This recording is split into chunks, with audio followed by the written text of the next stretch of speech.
प्यारे बच्चों, आज हिंदी विषय में अध्ययन करेंगे पाठ 6 पार नज़र के। तो सभी बच्चे ध्यान देंगे। वह एक सुरंगनुमा रास्ता था। आम आदमी के लिए इस रास्ते से होते हुए जाने की मनाही थी, लेकिन छोटू ने एक दिन अपने पापा का सिक्योरिटी पास लिया और जा पहुंचा सुरंग में। फिर क्या हुआ? छोटू, कितनी बार कहा है तुमसे कि उस तरफ मत जाया करो। फिर पापा क्यों जाते हैं उस तरफ? रोज रोज पापा को काम पर जाना होता है। तो एक सुरंगनुमा रास्ता था। एक बालक है, उसके घर वाले छोटू कहकर पुकारते हैं, और उसने एक दिन अपने पिता का सिक्योरिटी पास लिया और एक सुरंगनुमा रास्ते में जाने की कोशिश की। तो फिर उसकी माँ ने उसको डांटा, छोटू तुम्हें कितनी बार बता दिया है कि तुम ये सुरंगनुमा रास्ते में मत जाया करो। तो उसने कहा, माँ ऐसा क्यों है? पापा फिर जाते हैं। तो उसने कहा, तुम्हारे पापा काम के लिए इस सुरंगनुमा रास्ते में जाते हैं। रोजाना यही वार्तालाप हुआ करता था छोटू की माँ और छोटू के बीच। उस तरफ एक सुरंगनुमा रास्ता था और छोटू के पापा इसी सुरंग से होते हुए काम पर जाया करते थे। आम आदमी के लिए इस रास्ते से जाने की मनाही थी। चंद चुनिंदा लोग ही इस सुरंगनुमा रास्ते का इस्तेमाल कर सकते थे और छोटू के पापा इन्हीं चुनिंदा लोगों में से एक थे। तो छोटू और उसकी माँ की रोज यही बहस हुआ करती थी, ये जो सुरंगनुमा रास्ता है आखिर इसमें है क्या। लेकिन उसकी माँ छोटू को मना कर देती थी कि इस सुरंगनुमा रास्ते में यहाँ तुम्हारे लिए नहीं बना है, यहाँ तुम नहीं जाओगे, ये सिर्फ तुम्हारे पापा इसमें जाते हैं कि वहाँ वो काम करने के लिए सुरंगनुमा रास्ते में जाते हैं। आज छुट्टी थी और छोटू के पापा घर ही पर आराम फरमा रहे थे। नजर बचाकर चोरी छिपे छोटू ने पापा का सिक्योरिटी पास हथिया ही लिया और चल दिया सुरंग की तरफ। वैसे तो उनकी पूरी कॉलोनी की जमीन के नीचे बसी थी। यह तो सुरंगनुमा रास्ता था। अंदर दिए जल रहे थे और प्रवेश करने से पहले एक बंद दरवाजे का सामना करना पड़ता था। दरवाजे में एक खांचा बना हुआ था। छोटू ने खांचे में काट डाला, तुरंत दरवाजा खुल गया। छोटू ने सुरंग में प्रवेश किया। अंदर वाले खांचे में सिक्योरिटी पास आ पहुंचा था, उसे उठा लिया। कार्ड उठाते दरवाजा बंद हुआ। छोटू ने चारों तरफ नजर दौड़ाई। सुरंगनुमा वह रास्ता ऊपर की तरफ जाता था, यानी जमीन के ऊपर का सफर कर आने का मौका मिल गया था। जो छोटू था उसके पापा एक दिन घर पर थे। छुट्टी के दिन वो आराम कर रहे थे और उसने अपने पापा का जो सिक्योरिटी पास था उसको लिया और सुरंगनुमा रास्ते की ओर चल दिया। तो वैसे उनकी पूरी कॉलोनी जो थी वो सुरंगनुमा रास्ते जो कॉलोनी थी उस जमीन के नीचे बसी हुई थी। तो सुरंगनुमा रास्ते में अंदर गया जहाँ दिए जल रहे थे और वह दरवाजे पर उसने सिक्योरिटी पास लगाया और वो अंदर चले गया। तो उसमें एक खांचा बना था, उसने सिक्योरिटी पास में डाला जिससे दरवाजा खुल गया और वो अंदर उसने प्रवेश कर लिया। और वो जो सुरंगनुमा रास्ता था वो जमीन से ऊपर को जाता था, तो उसे जमीन से ऊपर को जाने का रास्ता मिल गया था। मगर कहाँ मौका हाथ लगते ही फिसल गया। सुरंग में जगह जगह लगाए निरीक्षक यंत्रों की जानकारी छोटू को नहीं थी। मगर छोटू के प्रवेश करते ही पहले निरीक्षक यंत्र में संदेहास्पद स्थिति दर्शाने वाली हरकत हुई। इतने छोटे कद का व्यक्ति सुरंग में कैसे आया? दूसरे निरीक्षक यंत्र ने तुरंत छोटू की तस्वीर खींच ली। किसी एक नियंत्रण केंद्र में इस तस्वीर की जांच की गई और खतरे की सूचना दी गई। लेकिन वो सुरंगनुमा रास्ते में जैसे ही जा रहा था उसे उसका मौका नहीं मिल पाया, क्योंकि जगह जगह जो है वो निरीक्षक यंत्र जो लगे हुए थे, जिसको हम सीसीटीवी कैमरे कहते हैं, वो लगे हुए थे। तो उसकी फोटो खींचते और उसकी पहचान करते, वाकई जिसका कार्ड है वहाँ यही व्यक्ति है या नहीं है। लेकिन वहाँ वो व्यक्ति था, उसके पापा थे। सिर्फ उसी के लिए उन्हें सिक्योरिटी पास बना हुआ था और उसकी फोटो खींचकर उन्होंने दूसरे यंत्र को उसको भेज दिए। इन सारी गतिविधियों से अनजान छोटू आगे बढ़ रहा था। तभी जाने कहां से सिपाही दौड़े चले आए, छोटू को पकड़कर वापस घर छोड़ आए। घर पर माँ छोटू का इंतजार कर रही थी। बस अब छोटू की खैरियत न थी। छोटू के पापा न होते तो छोटू का बचना मुश्किल था। तो जो उसकी जो हरकतें चल रही थी सुरंग के अंदर, वहाँ वो जो कैमरे लगे हुए थे उन्होंने उसको पहचान कर ली और उसे इस बात की बिल्कुल खबर नहीं थी कि उस पर कोई नजर रख रहा है। और थोड़ी देर बाद वहाँ सिपाही आ जाते हैं जो छोटू को पकड़कर उसके घर उसको पहुंचा देते हैं, और जिस कारण उसकी माँ को बहुत गुस्सा आ जाता है। लेकिन उसके पापा जो हैं उसकी माँ से उसको बचा लेते हैं। छोड़ो भी, मैं इसे समझा दूंगा सब, फिर वह ऐसी गलती कभी नहीं करेगा। पापा ने छोटू को बचा लिया। बोले, छोटू मैं जहाँ काम करता हूँ ना, वह क्षेत्र जमीन से ऊपर है। आम आदमी वहाँ नहीं जा सकता क्योंकि वहाँ के माहौल में जी नहीं सकता। तो छोटू के पापा ने कहा कि बेटा जहाँ तुम जा रहे हो वहाँ आम आदमी नहीं जा सकता है। जिस माहौल में वहाँ काम करता हूँ तो वहाँ विशेष व्यक्ति वहाँ जा सकते हैं, क्योंकि वह उस प्रकार से विशेष व्यक्तियों को ट्रेनिंग दी जाती है जिससे वहाँ उस स्थान तक पहुँच सकते हैं। तो फिर आप कैसे जाते हैं वहाँ? छोटू का सवाल लाजमी था। उन्होंने कहा कि जब कोई नहीं जा सकता तो आप कैसे जा सकते हैं? तो उसके पापा उत्तर देते हैं, मैं वहाँ एक खास किस्म का स्पेस सूट पहनकर जाता हूँ। इस स्पेस सूट में मुझे ऑक्सीजन मिलता है जिससे मैं सांस ले सकता हूँ। इसी स्पेस सूट की वजह से बाहर कि ठंड से मैं अपने आप को बचा सकता हूँ। खास किस्म के जूतों की वजह से ज़मीन के ऊपर मेरा चलना मुमकिन होता है। ज़मीन के ऊपर चलने फिरने के लिए हमें एक विशेष प्रकार का प्रशिक्षण दिया जाता है। उसके पापा ने कहा कि देखो, हमें विशेष प्रकार का प्रशिक्षण दिया जाता है, फिर हमारे विशेष प्रकार का सूट रहता है जिससे हम उस वातावरण में जा सकते हैं। छोटू सुन रहा था। पापा आगे बताने लगे, एक समय था जब अपने मंगल ग्रह पर सभी लोग जमीन के ऊपर ही रहते थे, बगैर किसी तरह के यंत्रों की मदद के, बगैर किसी खास किस्म की पोशाक के। हमारे पुरखे जमीन के ऊपर रहा करते थे, लेकिन धीरे धीरे वातावरण में परिवर्तन आने लगा। कई तरह के जीव धरती पर रहा करते थे, एक के बाद एक सब मरने लगे। इस परिवर्तन की जड़ में था सूरज में हुआ परिवर्तन। सूरज से हमें रोशनी मिलती है, उष्णता मिलती है, इन्हीं तत्वों से जीवों का पोषण होता है। सूरज में परिवर्तन होते ही यहाँ का प्राकृतिक संतुलन बिगड़ गया। प्रकृति के बदले हुए रूप का सामना करने में यहाँ के पशु पक्षी, पेड़ पौधे, अन्य जीव अक्षम साबित हुए। केवल हमारे पूर्वजों ने इस स्थिति का सामना किया। तो छोटू अपनी पापा की बातें सुन रहा था और उसके पापा से बता रहे थे कि हम जब मंगल ग्रह पे रहते थे, हम पहले जमीन के ऊपर रहा करते थे, लेकिन धीरे धीरे समय में वातावरण ऐसा हो गया कि हम सब इस वातावरण के अनुकूल अपने को नहीं ढाल पाए। लेकिन जो हमारे पूर्वज थे वो इस बात भली प्रकार इस बात को जानते थे, और समय का ऐसा वातावरण आया कि हम उस वातावरण में अपने आप को नहीं ढाल पाए। अपने तकनीकी ज्ञान के आधार पर हमने ज़मीन के नीचे अपना घर बना लिया। ज़मीन के ऊपर लगे विभिन्न यंत्रों के सहारे हम सूर्य शक्ति, सूरज की रोशनी और गर्मी का इस्तेमाल करते आ रहे हैं। इन्हीं यंत्रों के सहारे हम यहाँ ज़मीन के नीचे जी रहे हैं। यंत्र सुचारू रूप से चलते रहें, इसके लिए बड़ी सतर्कता बरतनी पड़ती है। मुझ जैसे कुछ चुनिंदा लोग इन्हीं यंत्रों का ध्यान रखते हैं। तो उन्होंने कहा, हमने अपनी कुछ तकनीकी थी, अपनी तकनीकी के द्वारा हमने अपनी ज़मीन के नीचे अपना घर बनाना शुरू किया, और इन्हीं यंत्रों के सहारे हमने सूर्य की जो ताप है उसको, उन यंत्रों के सहारे हमने सूरज की जो रोशनी है उसके गर्मी का इस्तेमाल किया अपनी मशीनों से, जिस कारण हम जमीन के नीचे रह पा रहे हैं। बड़ा हो जाऊंगा तो मैं भी यही काम करूंगा। छोटू ने अपनी मंशा जाहिर की। बिल्कुल, मगर उसके लिए खूब पढ़ना होगा। माँ और पापा की बात सुननी होगी, माँ ने कहा। छोटू ने कहा कि जब भी मैं भी बड़ा होऊंगा तो मैं भी यही काम करूंगा। छोटू ने अपनी बात अपने पापा से कही। बिल्कुल। फिर उसकी माँ बोली, बिल्कुल, इसके लिए तुम्हें खूब पढ़ना होगा और हमें बहुत मेहनत करनी होगी।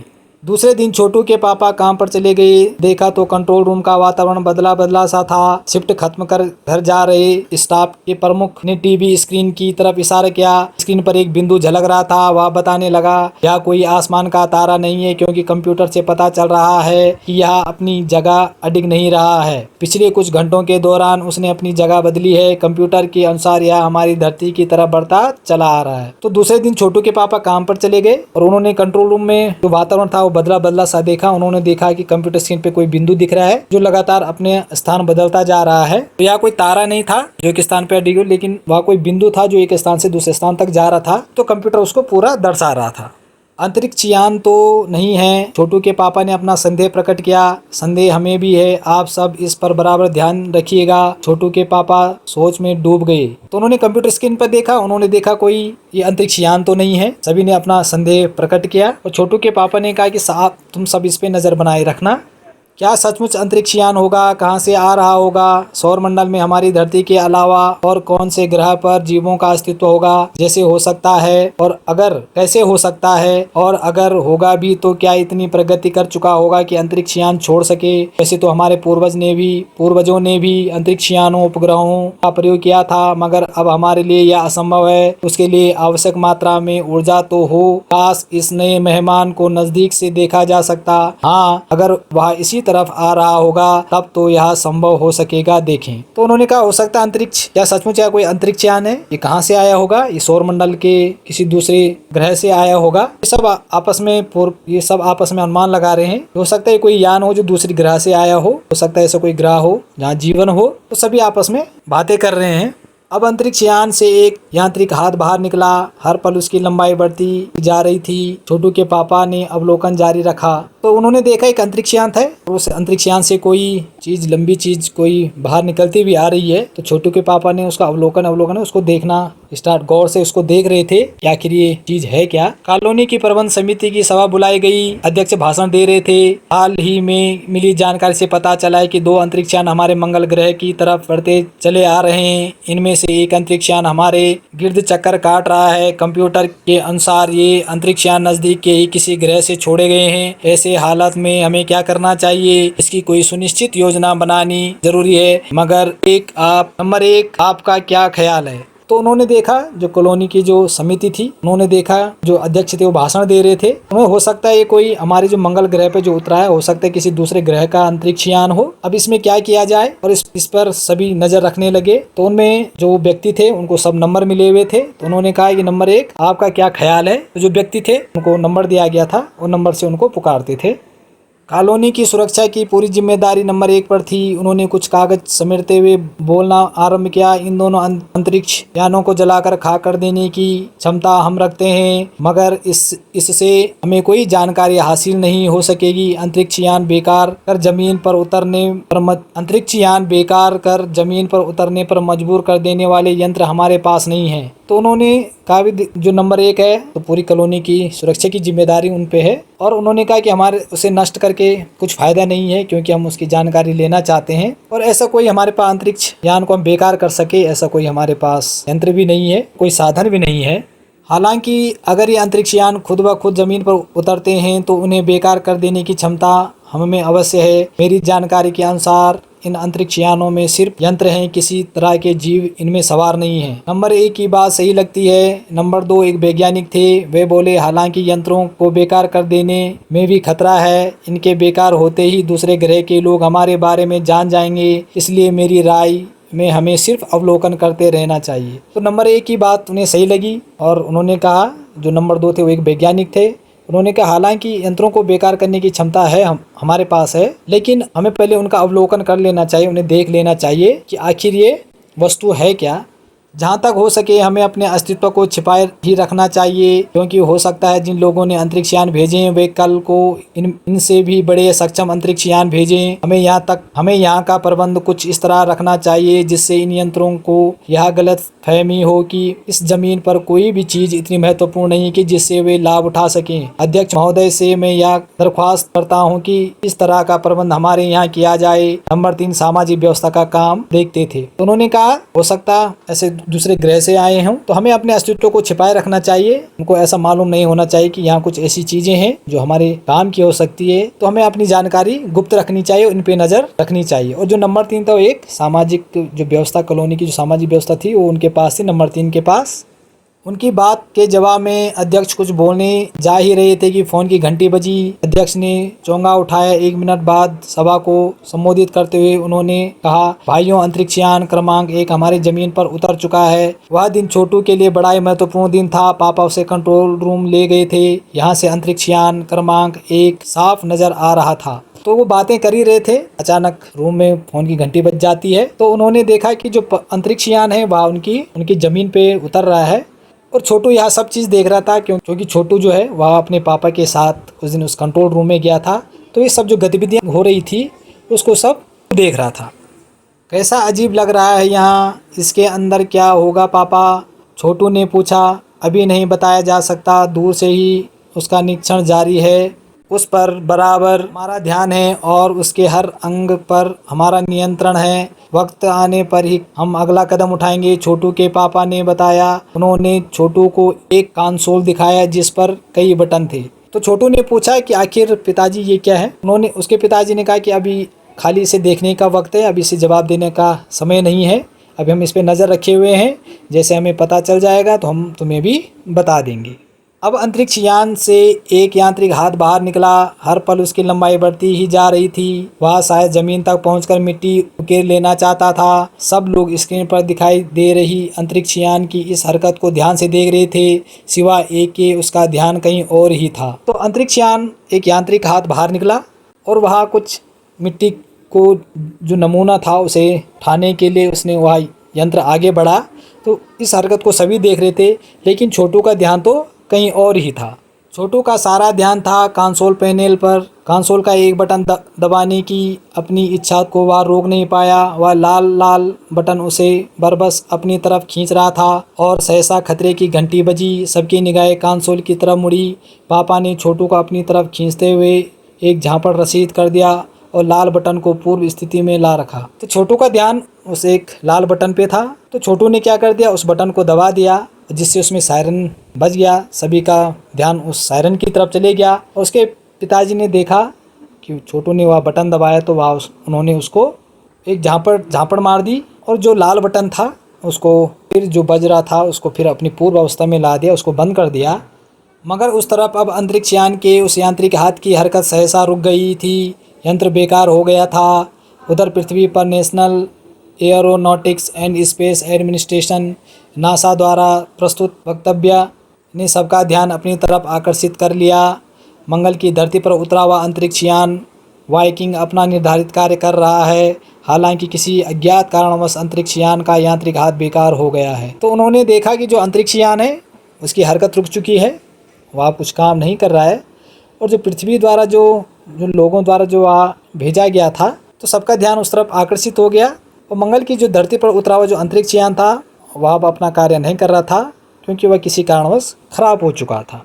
नासा के तकनीशियन इस बारे में जांच कर रहे हैं तथा इस यांत्रिक हाथ को दुरुस्त करने के प्रयास भी जारी हैं। इसके कुछ ही दिनों बाद पृथ्वी के सारे प्रमुख अखबारों ने छापा, नासा के तकनीशियनों को रिमोट कंट्रोल के सहारे वाइकिंग को दुरुस्त करने में सफलता मिली है। यांत्रिक हाथ ने अब मंगल की मिट्टी के विभिन्न नमूने इकट्ठे करने का काम आरंभ कर दिया है। तो जो नासा के तकनीशियन थे उन्होंने यांत्रिक हाथ को दुरुस्त करने का प्रयास किया और कुछ समय बाद उन्होंने उस यांत्रिक जो उन्होंने मंगल ग्रह पे जिस यंत्र को भेजा था वह उन्होंने सही कर दिया। जो मंगल ग्रह से अब मिट्टी के नमूने लेना उसने प्रारंभ कर दिया था, अर्थात उसने काम करना प्रारंभ कर दिया था। पृथ्वी के वैज्ञानिक मंगल की इस मिट्टी का अध्ययन करने के लिए बड़े उत्सुक थे। उन्हें उम्मीद थी कि इस मिट्टी के अध्ययन से इस बात का पता लगाया जा सकेगा कि क्या मंगल ग्रह पर भी पृथ्वी की ही तरह जीव सृष्टि का अस्तित्व है। यह प्रश्न आज भी एक रहस्य है।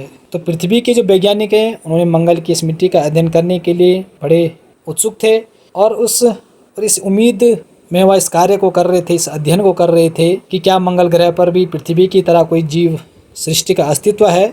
और यह प्रश्न आज भी एक रहस्य के रूप में बना हुआ है कि वाकई मंगल ग्रह में जीवन है या नहीं है, या हो सकता है या कभी भूतकाल में कभी रहा हो या भविष्य में कभी हो सकता है। ऐसी जानकारी जुटाने की कोशिश की जा रही है। तो प्यारे बच्चों, आज हमने अध्ययन किया पाठ 6 पार नज़र के, और सभी बच्चे इस पाठ को पढ़ने का अभ्यास अवश्य करेंगे।